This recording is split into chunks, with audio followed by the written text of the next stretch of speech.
Current wall systems in seismic-prone regions. Welcome to Building Knowledge 101. In this video, we look at building movement requirements for current wall systems in seismic-prone regions, including how drift is anticipated and in which building construction method is recommended.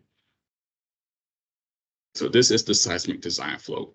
So first, you need to understand, based on your building location, what seismic forces and lateral forces will be acting on the building.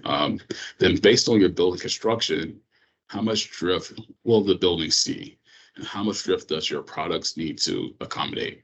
So once you have your location, your seismic forces, your building drift, then you can look at what products will meet your needs in that area. When evaluating products, there's a couple of different codes and standards that you need to be aware of. So in areas with seismic activity, you'll have local and national codes. An example of a local code would be the California Building Code. In Chapter 24, Section 10, it addresses SSG current wall systems. Then you have the IBC, which is a national code, which will reference ASCE 7, Chapter 13.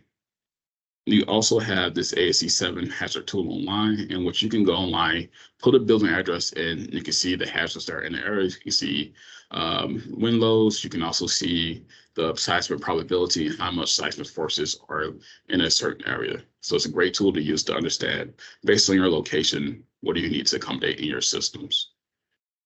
That is all we have time for in this video. If you'd like to watch more of our 101 video series, subscribe to our YouTube channel, Kawneer Company, Inc.